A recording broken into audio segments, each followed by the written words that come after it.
nobody's going to put this in their house.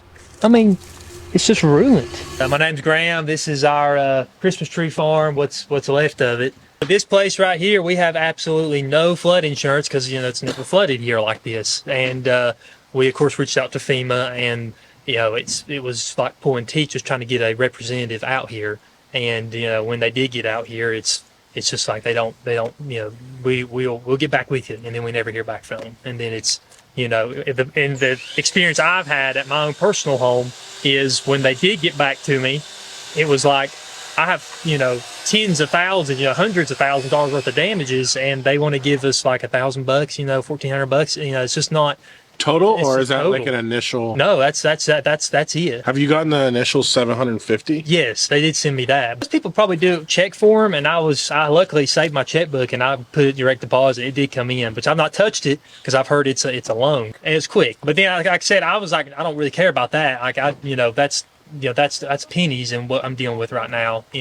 How much damage do you think you have in your home, or maybe? I mean, just my own personal home, it's probably 100,000. But that's nothing. My home's nothing compared to what this farm and my parents have lost. I mean, truly. In your opinion, based on the damage that you've seen, how much damage is to his home? The bridge alone, starting at 100,000 plus. Just for the bridge. My dad said my house can stay empty for years. He said, son, your house can stay empty. But he said, we got to get our farm back up and running. He said, that is the number one priority. Because he said, the farm is what keeps us all going. He said, so we've got to have it back up and running. We got 2 weeks before we got to start cutting our Christmas trees, if we even can.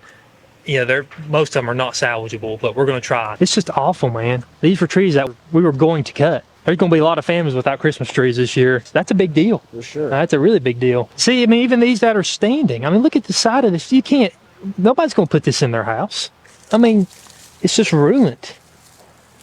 You cut the top out of it, but that's, it's a 3-foot tree. People want, they got 8-foot ceilings. They want big trees. Right. So, I mean, even the trees that are standing, they're ruined. Every one of them. We'll just have to cut them off and sell that. I mean, that's literally, that's what we got. 70 to 100,000 trees in this bottom. Wow. And they're all ruined. The little ones might be okay though. I mean, like this little guy, he's just starting off. These guys might be okay, They grow a foot a year, 1 foot every year. And go from seed to seedling, which is basically a seedling is about like this. We do that in a greenhouse. And it takes, roughly, 2-ish years just to get this big. And then we put them out here in the big field. That's actually a seedling right there, that little guy. Okay. That's a seedling. And then from here to there, it's a foot a year. So, your average 10-foot tree is, 10 to 13 years old. Wow. So it's not like we'll just come back and replant and then next year. No, it's going to take, my daughter will be driving nearly by the time, a lot of these trees are going to come back. It's just crazy. We've reached out to several agricultural departments about government or? Yeah, they're government, and maybe some of them might be private. I don't know, but like I said, we are chasing on all avenues here, and maybe they're going to help us out. But where it's a Christmas tree, it's almost like a novelty. So it's not an actual like necessity, like food-wise, corn. So I don't know that they're actually going to help us at all. I really hope they do, because everybody knows Christmas trees is something that's very important to a lot of families. And if we can't, I mean, truly, if we don't get something for these trees that we've lost, then we will go bankrupt. There's no ifs, ands, or buts. I mean, the trees this is what we survive on. This is how we make our living, so I don't know. There's 6 or 7 families that depend on this farm, to feed them, in a way.